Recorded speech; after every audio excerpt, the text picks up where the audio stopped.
I think it's actually really unlikely, maybe even impossible, that Cyberpunk 2077 will receive a low Metacritic score.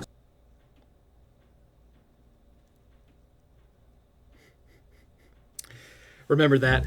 It's hard to believe I was ever so young and so naive. And look how thin I was those 10 days ago. Man, getting old sure isn't easy. But what makes growing older a bit less difficult is the ability to learn as you age. Like learning that age is just a number. A very important number, albeit one that correlates very closely to your inability to recognize modern celebrities. I'm gonna guess an insurance salesman? Oh, a singer! Of course a singer! They're always singers! Ugh, why did I even guess insurance salesman? Nobody's famous for that. And if someone is famous for that, well, I'm older than I thought, I guess. It seems like a weird thing for someone to be famous for, right?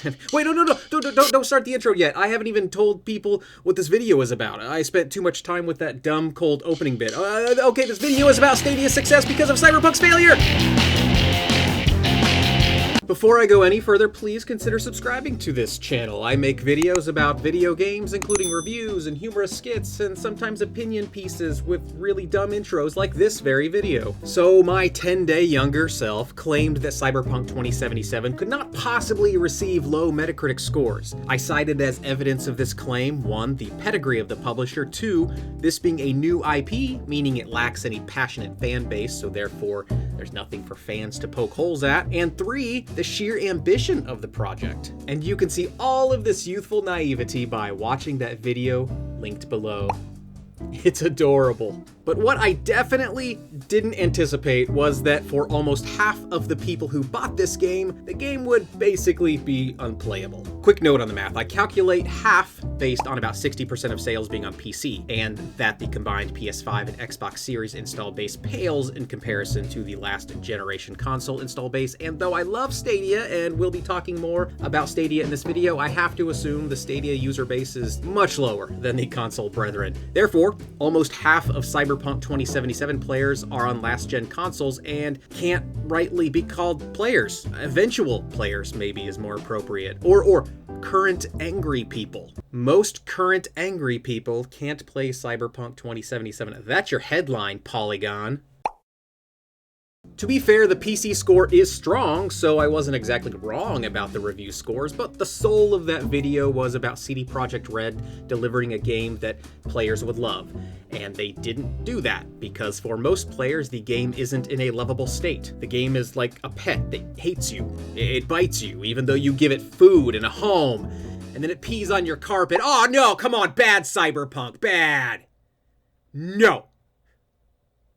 No! CD Projekt Red lied to Sony and Microsoft, they lied to investors, and most critically, they lied to their consumers. I'm not privy to the details, of course, but from the outside looking in, this whole situation feels like it should be a pivotal moment in the history of game publisher and game player relations. If CD Projekt Red doesn't suffer some sort of legal recourse, the power dynamic of the games industry will be even further entrenched on the side of the publishers and away from the gamers. Power has been weighted toward the publishers forever, with the norm being crunch, day one patches, microtransactions, and other anti-labor practices designed to increase profits at the expense of the workforce and quality of the product. But here we have a situation in which the publisher lied about a product to appease investors, and that feels to me like a big deal. But remember, I'm someone who didn't know this guy is a big deal, so what do I know about big deals?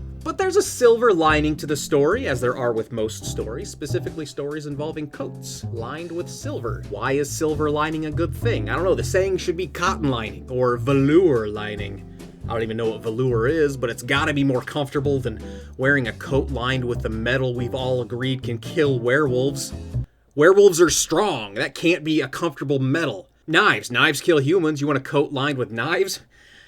I don't think any of what I just said makes sense. I apologize. So the knife lining here is that Stadia has become a positive talking point in more mainstream video games commentary and punditry. Since Stadia's inception, most of the game's media personalities with large audiences have dismissed Google's cloud gaming service as little more than a novelty. As a Stadia fan, it's hard not to get upset with these people who speak ignorantly about the service, but that's not what this video is about. Besides, I've come to accept that hating a service can actually be a good thing long term.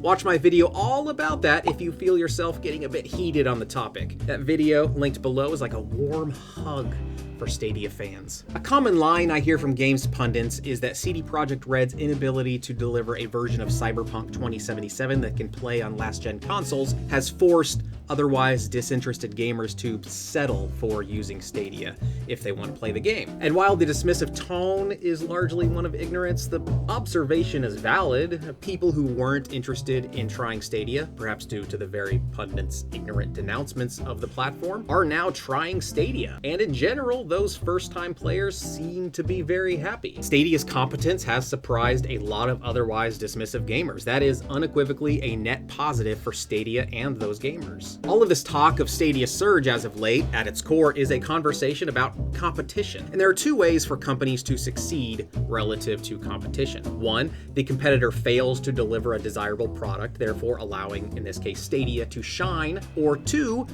Stadia creates demand for something otherwise undesirable by consumers and unattainable by competitors. In the past, Stadia has been able to rely on number two for their slow growth. But let's talk about number one. Regarding number one, Stadia is surging right now because of the failure of other platforms. But to suggest that Stadia lucked into this position, as so many games pundits seem to be suggesting, is simply wrong, or at least not entirely truthful. Stadia has been built to handle spec-intensive games like Cyberpunk 2077. That's its purpose. Even if PlayStation 4 and Xbox One ran the game well, Stadia is still delivering on its value proposition. If Stadia didn't work, it would be suffering in the headlines just as PlayStation 4 and Xbox One are right now. But it's not, because it works. CD Projekt Red's failure to make a game that can play on last-gen consoles has allowed Stadia to shine. It didn't make Stadia better. Stadia has been good for a long time. Stadia has certainly gained a lot of ground because of the failures, but Stadia was already following a trajectory for success. Stadia has said from the beginning, most recently with Jack Bussler, director for games at Google, that Stadia is a long-term play. Nobody was expecting mass adoption within the first year, so all those pundits who decry the failure of Stadia now after just 1 year, or worse, during Stadia's initial launch, are being willfully ignorant. And as I said in my Hate Stadia video, and it's worth mentioning here, those pundits are making observations they'd likely make about any video game service that challenges the platforms their entire YouTube channels, and by extension their own personalities, are built around. Insulting the new guy is standard meathead playground perfectionist fanboyism. You know, the standard multi-qualifier phrase that people use all the time. That was a long thing to say. So what does all of this mean for Stadia? What should Stadia do now? Honestly, nothing. Stadia should keep doing what it's doing. Continue providing a solid service, continue adding games to the service, expand the service to even more countries. Take this Cyberpunk 2077 bump as a windfall and nothing more. Remember, Stadia was giving away controllers and Chromecast Ultras before the news of the broken game broke. They already saw Cyberpunk 2077's release as an event worth building an entire campaign around. Any change in course due to this windfall is a deviation from the long-term plans and would likely compromise those long-term plans. Stadia should stay focused on the long-term, as they have been from the beginning. Even further back than dumb 10 days ago, Caleb. I'm talking all the way back to 434 days ago, Caleb. Or as I like to call him, easily impressed with tiny infant baby Google Stadia Caleb. Oh, look how adorable I am playing Google Stadia back in October 2018.